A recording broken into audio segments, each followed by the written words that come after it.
Today's video is a little different. We are going to react to Glamour's How I Spend My Money videos. So Glamour is this amazing site on YouTube. They post from time to time entrepreneurs, millennials who are doing different things, who are, grinding, hustling and making moves, girl. So today I thought it would be fun if we would react to one of these videos. So we're going to react to how a chef, is it a chef or a chef? Chef. My ancestors don't want me to prosper, do they? We are going to react to how a chef making 150K in Jersey City spends her money. Okay, 150K is a lot. So let's see what's going on. Welcome to my house. I hope you're hungry. Ooh, that French toast. My name is Courtney Fikes. I'm 25 Hi, years Courtney. old and I live in Jersey. 25? Hi, Glamour. Welcome to my house. I hope you're hungry.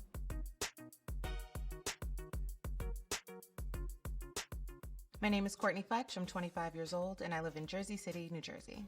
By day, I'm a marketing manager at a food startup in New York City, and in my spare time, I run 2 food e-commerce businesses. My businesses are called The Spread, which is my... Hold on a second. This girl is 25 and she's making 150K a year? What am I doing with my life?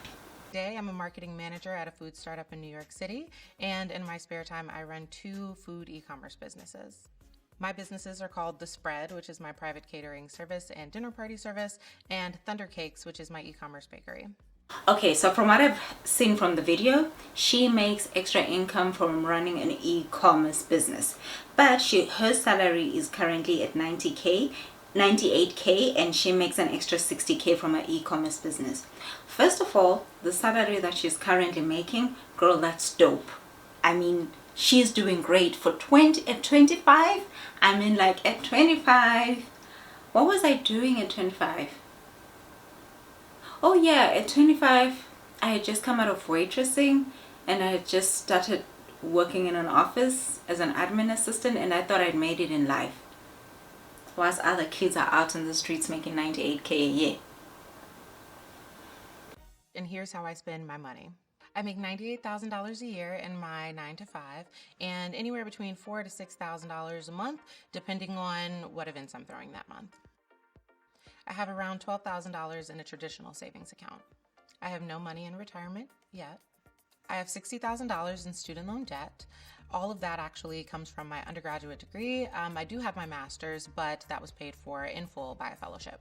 I have 1 credit card. I typically put most of my business expenses on it, and for everything else I use my debit cards. I'm pretty strict now about the way that I use my credit cards because coming straight out of college, I was not the most fiscally responsible and racked up a good bit of change on a few retail cards. So she has 12K in savings, which I think is really great for her age. She isn't putting any money into retirement. I wonder why. Possibly because she's got a business and she's probably injecting more capital into that.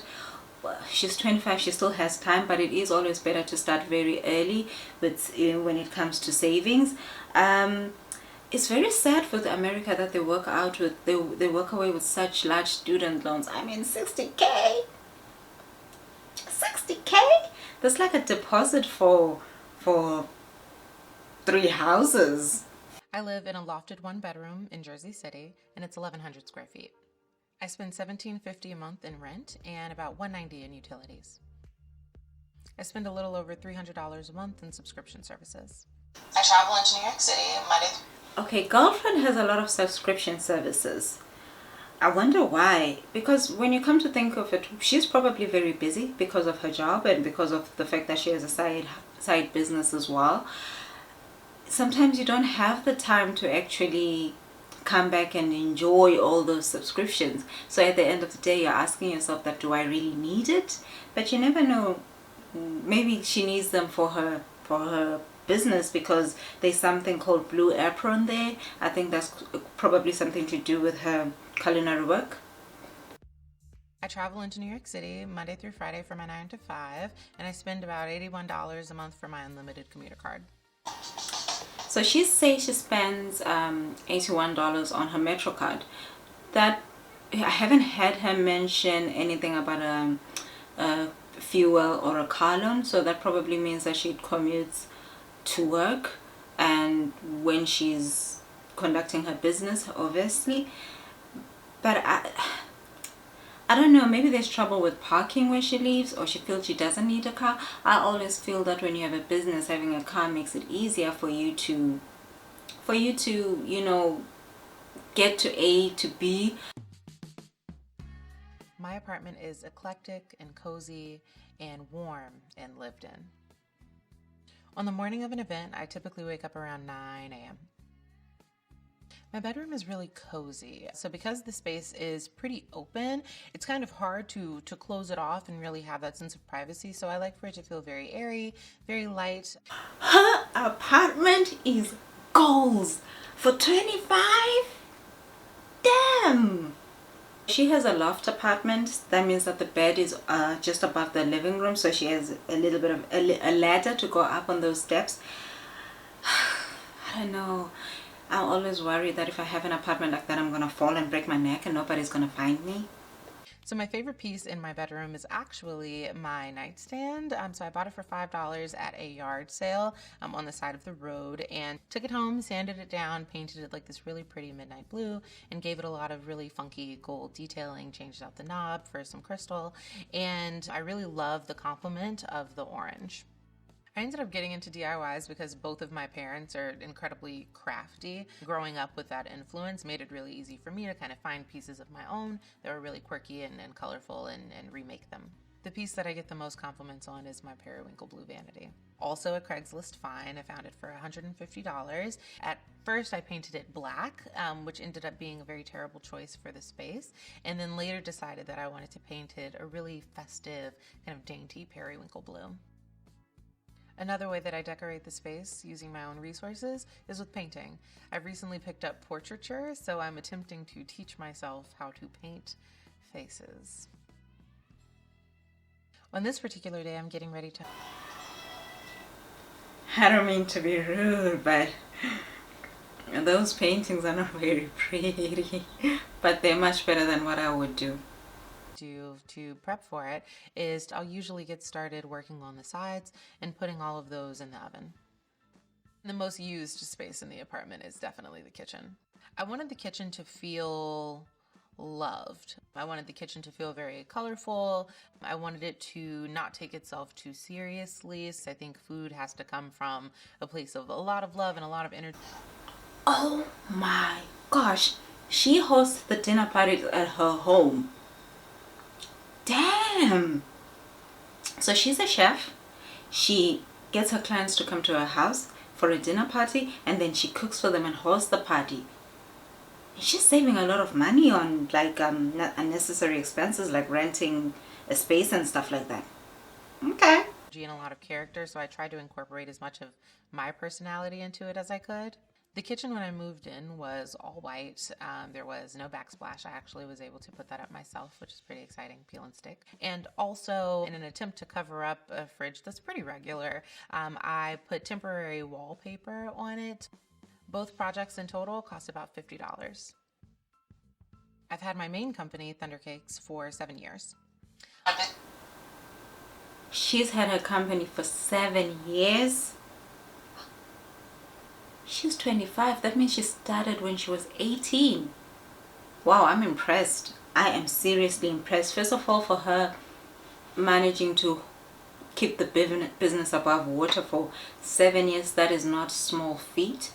As a business owner myself, I know how hard it is to keep a business for that long, and sometimes you get tired, you become demotivated, it's easy to give up. So for her to keep the business running for 7 years, kudos to her.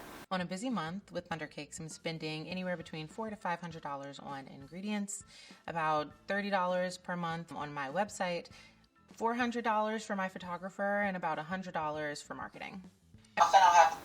So she spends quite a bit on her photographer and on marketing, especially in the photographer. She's going it's costing her like $400 a month. That's a lot. I don't know if she could perhaps try and get a better quote on this, because $400 is a lot of money.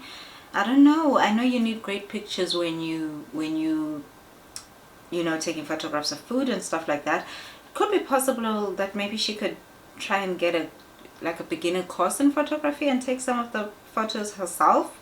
She could learn and try, because $400, girl, that could be money going towards your student loans. That could be money that you could reinvest in your business. When it comes to her marketing, you can put in as much money as you want in marketing. Marketing is invaluable. You have to spend money to make money. With that, I agree with 100%. If it was me, however, I would have put in more money into the marketing and less money into the photography. Every so often, I'll have the need to hire a courier service to handle deliveries that are too large for me to deliver myself, and I typically end up paying somewhere between $100 to $250, depending on the size of the order. Each cake sells for about $40, and I typically make $30 profit per cake. In a busy month, I'm typically popping out about 200 orders. I started the sister company to Thunder Cakes, which is The Spread, about a year ago. 200 orders in a month? Damn! Where does she get the energy? I wouldn't manage 200 orders in a month, baking 200 cakes in a month, not in a commercial oven, but in an oven in your house. This girl is serious. I had a good friend of mine once say to me, if you don't do anything with nothing, you won't be able to do anything when you have everything. I felt that quote was powerful, and I think in her situation I can see that coming through. She didn't wait for herself to get a restaurant or to rent out space before she could start her business. She started with what she had. She didn't wait to get office. She didn't wait to get the space. She let the people come to her. She decorated her apartment beautifully and at a budget. What's your excuse? Per event, I'll spend about $550, maybe $600 to feed about 30 guests. The smallest dinner party that I've had so far was for 6 guests, and the largest was for 50, so it really depends on the event and the occasion. The liquor and wine costs associated with that are typically, like almost always, $200 each. I typically spend about $300 per event for my tables, capes, and decor. There are no location fees because I host here. I charge between $60 to $70 per ticket, and I usually come out of the event with about $1,200 in profit. My other business expenses are about $300 a year to maintain my food processing license and $299 a year for my liability insurance. In the future, I'll be spending about $250 a month to rent freezer and refrigerator space at a commercial kitchen nearby. I love working out of my kitchen, but I'm getting to the point where I really have to expand into a more professional space. I really wanted an ode to spices in my apartment. I wanted to be able to display my love for all the spices that I use, and so I put them on a rack and purchased all of them from one company, which sources a great deal of their spices from Africa, which I think is pretty cool. Spices can be moderately expensive, especially if you want to invest in quality. At some point in the very near future, I plan on upgrading my current oven. So I am hoping to get a really beautiful stainless steel one that will allow me to kind of optimize my baking. One appliance I definitely wish that I had was a dishwasher, but I also really enjoy washing the dishes by hand after each of the parties. It's pretty therapeutic for me, actually. So truth be told, I really don't mind. I spend a lot on flatware. I also spend a lot on my cooking appliances. So I feel like that's definitely, if ever there's a place to invest in your pots and pans, and definitely in your knives, and of course in your flatware. Now we've got about 4 to 5 hours before the start of the event, and I've got a little bit of downtime. I'll typically spend that time sitting on the couch, rewatching Scandal, scrolling through Twitter, or maybe if I have a little bit of time, I'll start on a DIY project. So my living room is actually the opposite of my bedroom. If my bedroom is warm and cozy, then the living room is kind of cool and collected. There's a lot of mixed metals and cool colors, and I really wanted it to feel kind of like sexy. My favorite piece in the living room is absolutely my green velvet couch. But I also really wanted to start investing in pieces that I felt like I'd carry with me into my future homes and would also match with all of the other furniture that I've either DIY'd myself or have been collecting throughout the years. A reoccurring theme in my apartment is definitely texture. So the blue velvet wall kind of came to me kind of in a dream. I just wanted something that felt like very lush and kind of sophisticated and just me and my staple gun. Now I move on to prepping drinks. And I like to do them about 2-3 hours in advance so the flavors have an opportunity to meld with one another, so that they don't just taste like pure alcohol. Fun fact, I actually have a French bartending license. One of the first companies that I worked with coming out of grad school sent me over to France for like a month and a half, and during that time I did like an expedited crash course. So the cocktail that I'm making today is called the Miss Rogers because it's a beautiful day in the neighborhood, and it includes vodka, mint, elderflower, sparkling rosé, and lemonade. Final touches before guests arrive are usually putting on my playlist for the dinner party, and then lighting the candles and just kind of setting up the table that the food will be going on. Aside from the chairs, which are the only product that I rent for my dinner parties, I buy all of the tablecloths, all of the plates, all of the napkins so that I can start to build an event inventory. Once the table is ready and the food is holding in the oven to stay warm, is the time for me to get myself ready. So my closet's a little atypical. It's kind of like long, and you can tell that it was a DIY from the previous 10. Now there's an ad. Some people think being a woman means being only soft and delicate. But watch me put up a fight when I need to. Be soft and strong, even on your period, with Always new Platinum range. Who put rods up at the top instead of having more of the traditional shelf format.